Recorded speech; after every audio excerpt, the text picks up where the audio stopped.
The year is 2012.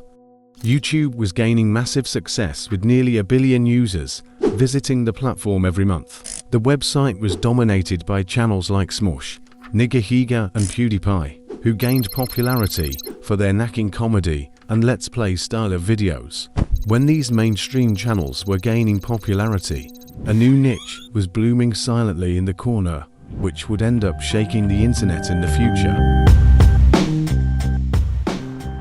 Motivation in itself is a crucial part of human lives, but the idea of visiting a certain platform to gain a dose of the motivation and obtain the confidence to continue and accomplish a difficult task in mind was still a new concept. You can survive a few weeks without food, a few days without water and a few minutes without oxygen, but without motivation and will, even a few seconds is difficult.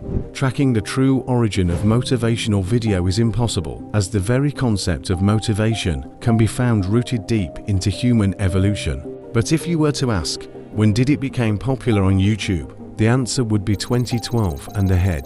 The motivational videos at that time would have a meaningful quote, glorious music playing on the background, video of an individual doing his best in life, followed by the result of his hard work.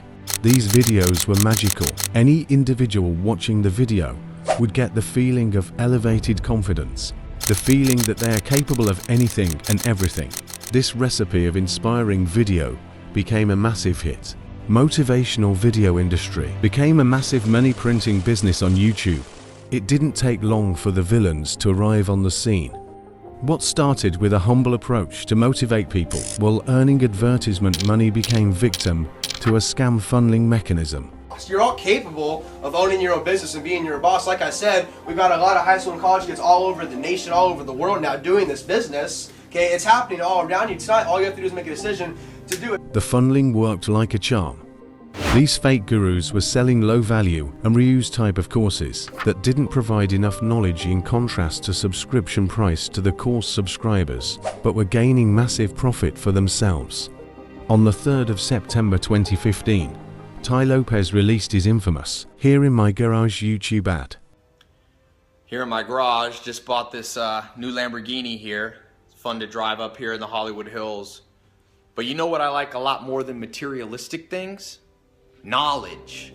This single piece of advertisement created a wave of what some have described as fake gurus, selling you their courses and mastermind programs like no tomorrow, with promises of financial freedom, a laptop lifestyle, and the possibility to travel around the world. People began noticing the foul play behind the scene and end up moving away from the specific gurus. The face changed, but the scam didn't. There was a rise of new motivational influencer every other week. Within this huge crowd, there was an individual with an odd take on darker aspects of life, strong sense of justice and the confidence to cross the line between what can and can't be said on the mainstream media.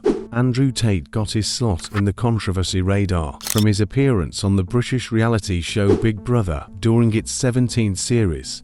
While appearing on the show in 2016, he came under fire for having made anti-LGBT comments and racist remarks on Twitter in the past. He was removed from the show after 6 days, with producers citing a video apparently showing him hitting a woman with a belt. Tate and the woman said that they were friends and that the actions in the video were consensual, but Vice later reported that the removal was caused by the producers becoming aware of an ongoing police investigation for a forced activity, closed in 2019 with no charges filed. Tate received further attention for his tweets, describing his view of what qualifies as sexual harassment amid the Harvey Weinstein sexual abuse cases, and for tweeting several statements about his view that sexual assault victims share responsibility for their assaults. In 2017, he was criticized for tweeting that depression isn't real. Popularity comes from both praise and hatred. Andrew Tate had both of those covered in large volume. In the modern society, where feminism was on the rise and LGBT groups were getting more rights than ever, all the males were labeled as toxic, manipulative, and even spreading a bit of the legs. While sitting on a public transport, was given a term manspreading. Andrew Tate's bold words became voice of all the pent-up frustration and dissatisfaction from people who were fed up with how the activists were disrupting their daily life and getting away with anything in the protest, more controversial and not always correct. Andrew Tate became the face of the word motivation after the clips of his unique takes and reality-checking statements went viral on multiple platforms. Every popular item gets its cheap copy at some point in time. Tate was no different.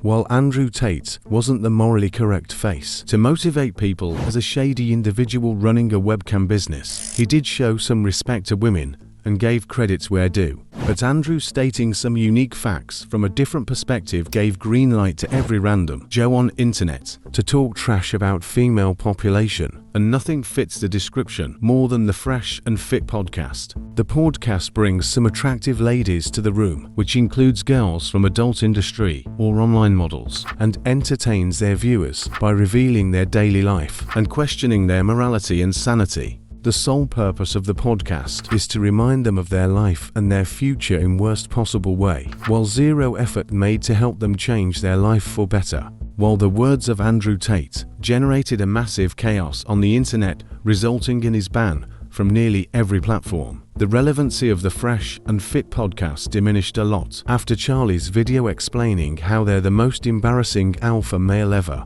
The wave of these creators trying to gain popularity by monopolizing on the current events and emotions as red pill content has settled down a little bit, but the massive dent left on the motivational industry and the change perspective of people for these motivational influencers won't be changing anytime soon.